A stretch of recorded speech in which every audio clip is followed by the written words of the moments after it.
Assalamualaikum warahmatullahi wabarakatuh. Ketemu lagi Bapak Ibu Proktor seluruh Indonesia. Baik, kali ini saya akan memberikan tutorial bagaimana nanti untuk menambahkan ID Proktor, kemudian rincian ruangnya dan jumlah klien yang akan digunakan dalam satu ruangan.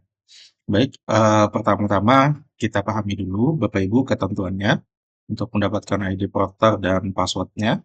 Ya, jadi untuk ID Proktor ini Bapak Ibu, nanti yang pertama, ID Porter ini ditambahkan oleh setiap satuan pendidikan yang berstatus mandiri. Ya, jadi hanya satuan pendidikan dengan status mandiri yang perlu melakukan penambahan ID Porter pada halaman web ANBK.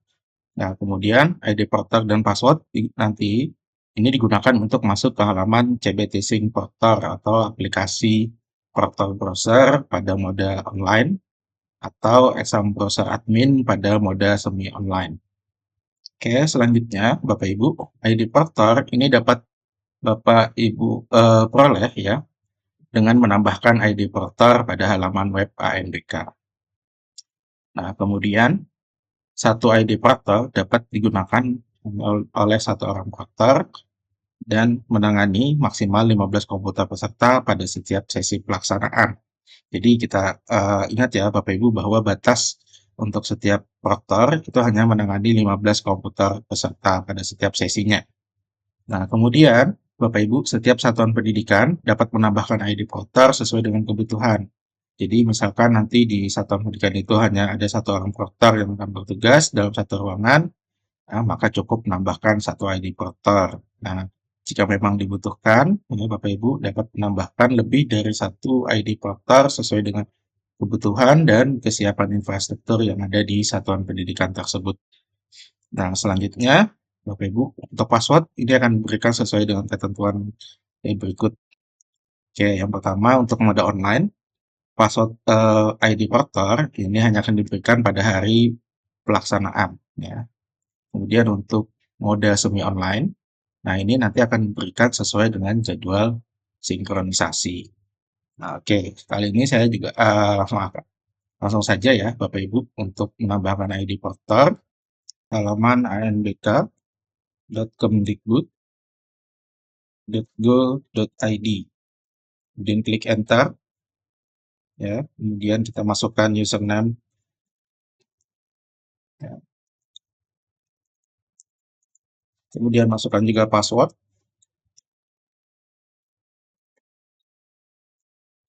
Nah, untuk username dan password ini bisa Bapak Ibu peroleh dari tim teknis yang ada di Dinas Pendidikan Kabupaten Kota atau Provinsi atau dari Kanwil Kemenak ya. Ini sesuai dengan jenjangnya masing-masing.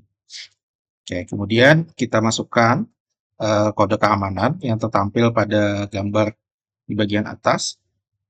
Setelah itu kita klik tombol masuk. Oke, ini masih gagal ya, Bapak Ibu. Kita coba lagi. Kode keamanannya pastikan sesuai ya. Ini MMUKG. Oke. Nah, jika sudah berhasil masuk, Bapak Ibu maka nanti akan diminta untuk mengisikan pengaturan akun ya. Ini untuk yang pertama kali melakukan login ya. Nah, kemudian kita coba masuk.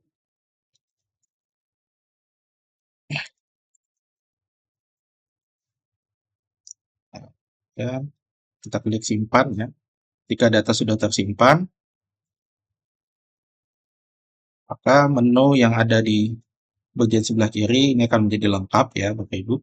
Selanjutnya, untuk menambahkan komputer porter, kita buka menu asesmen nasional, kemudian ambil di bagian komputer porter.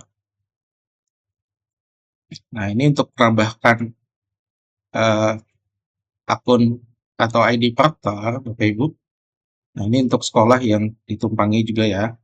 Ataupun nanti kita pilih dulu, Bapak Ibu pilih pesertanya. Akun untuk ID porter ini dia mau ditambahkan untuk jenjang SMP atau ini untuk jenjang SD. Jadi karena ada sekolah yang menumpang di sini ya, Bapak Ibu. Yang pertama kita coba masukkan dulu yang SMP, kita pilih ya, pilih pesertanya yang SMP, kemudian klik tombol tambah yang ada di atas. Ini untuk menambahkan ID porter. Nah, kemudian masukkan juga Bapak Ibu, ini saya perpisah dulu ya. Ini pada jumlah klien, ini masukkan jumlah komputer yang digunakan untuk klien atau untuk peserta yang tersedia dalam satu ruangan. Ingat ya Bapak Ibu tadi di sini maksimal dalam satu ruangan atau satu orang porter ini hanya mengampu 15 komputer peserta. Maka nanti di sini dapat diisikan dengan angka maksimal 15 komputer. Ya, misalkan di sini saya nanti akan hanya menggunakan 10 komputer dalam satu ruangan. Maka nanti saya isikan dengan angka 10. Nah, kemudian untuk ID porter ini kita gunakan untuk berapa ruangan. Nah, ini coba saya pilih untuk digunakan dalam satu ruangan. Nah, kemudian diisikan Bapak Ibu nama ruangan yang digunakan itu nanti apa. Misalkan saya menggunakan laboratorium komputer ya. Misalnya nanti ketika pelaksanaan asesmen nasional ini dilakukan di laboratorium komputer. Kemudian klik simpan. Nah, ini sudah mendapatkan satu ID porter ya. Bapak Ibu, kemudian untuk nanti password, ini tadi sudah sesuai dengan ketentuannya. Untuk password, ini akan diberikan ya pada hari pelaksanaan untuk mode yang online. Kemudian untuk mode semi online, ini akan diberikan nanti sesuai dengan jadwal sinkronisasi untuk masing-masing satuan pendidikan. Nah, selanjutnya, Bapak Ibu, kita lihat pemaknaan dari penulisan ID portal ini. Nah, ini ketentuan berikutnya. Jadi ID porter ini terdiri dari 13 digit angka ya, yang terpisah menjadi beberapa bagian. Ini untuk huruf yang ada pada pertama awal ya. Huruf yang ada di awal ini merupakan kode jenjang di mana eh, tempat pelaksanaan asesmen ya, kode jenjang untuk satuan pendidikan yang menjadi tempat pelaksanaan. Misalnya dia di sini adalah kodenya U. Maka untuk U kita bisa lihat di sini ini jenjang SMA. Ya, maka pelaksanaan asesmen ini dilakukan di satuan pendidikan jenjang SMA ataupun SMA ya, kemudian diikuti dengan kode provinsi. Nah, 15 ini kode provinsi ya. Untuk kode provinsi di Kalimantan Selatan. Nah, nanti silahkan diikuti dengan kode provinsi yang ada di provinsi Bapak Ibu masing-masing. Nah, selanjutnya ini nanti 2 digit berikutnya ini adalah kode kabupaten kota ya pada pendataan asesmen nasional. Nah, kemudian pada baris keempat Bapak Ibu ada 3 digit nomor urut satuan pendidikan dalam pendataan asesmen nasional. Nah, kemudian dipisahkan dengan karakter strip ya Bapak Ibu. Nah, ini untuk huruf setelah tanda strip ini adalah urutan ID porter Bapak Ibu. Misalkan ini adalah ID porter pertama, maka nanti kodenya adalah A. Kemudian jika Bapak Ibu memiliki 2 ID porter, maka ID porter kedua ini nanti ditandai dengan huruf B dan seterusnya seperti itu ya. Nah, kemudian eh, 2 digit berikutnya ini huruf dan angka acak ya atau random.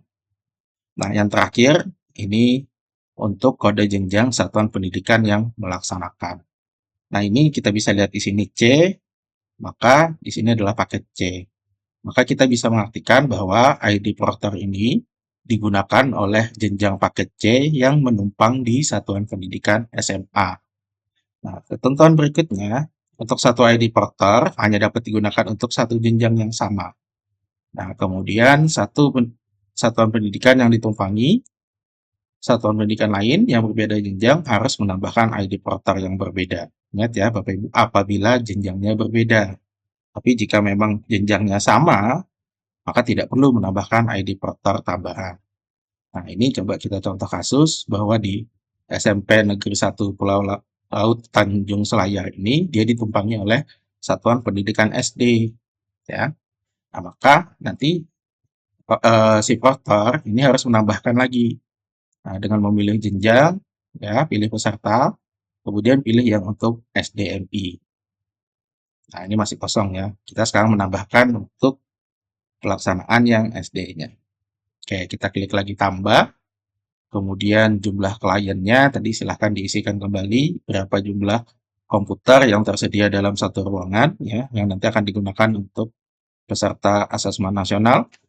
Kita masukkan lagi 10, kemudian ruangnya ya, kemudian kita berikan nama ruang tadi.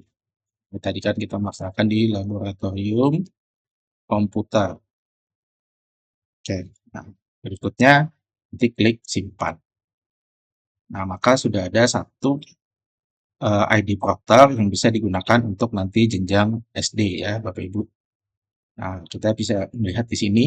Nah, jadi untuk SMPN 1 Pulau Laut Tanjung Selayar ini dia punya dua ID Proctor.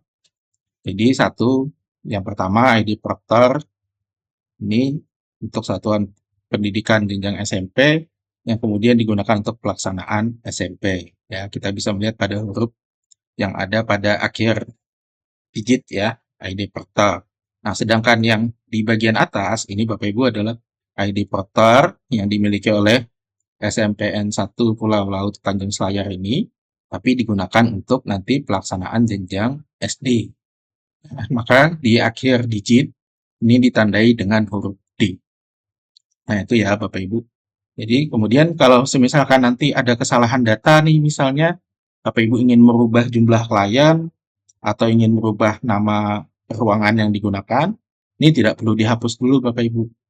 Bisa kemudian Bapak Ibu mengklik ID Proctor-nya ya, dipilih dulu sampai dengan bertanda hijau seperti ini. Nah, kemudian klik tombol edit. Nah, setelah itu bisa kita edit. Misalnya kita ganti menjadi 15 komputer dalam satu ruangan. Untuk ruangannya tetap misalnya, gitu kan. Kita simpan lagi.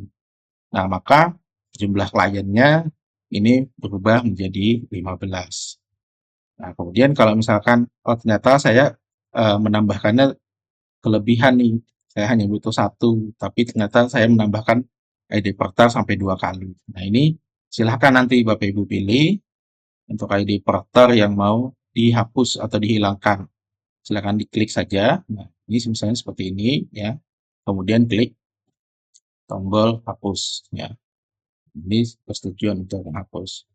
Oke, nah maka nanti data ID Portalnya ini akan hilang. Oke, baik Bapak Ibu, ini mungkin tutorial singkat terkait bagaimana nanti Bapak Ibu menambahkan ID Proctor ya, kemudian menentukan jumlah klien dalam satu ruangan, kemudian menentukan di mana ruang pelaksanaan asesmen nasional berbasis komputer ini akan dilaksanakan di satuan pendidikan Bapak Ibu sekalian. Mudah-mudahan video singkat ini bermanfaat ya. Silahkan nanti di-share ke kawan-kawan yang lain ya. Jangan lupa juga di-subscribe channel kita ya untuk mendukung terus ya, dan juga nanti Bapak Ibu bisa mengaktifkan tombol notifikasi untuk mendapatkan notifikasi terkait dengan video-video terbaru yang kami buat. Baik, terima kasih. Akhir kata, wassalamualaikum warahmatullahi wabarakatuh.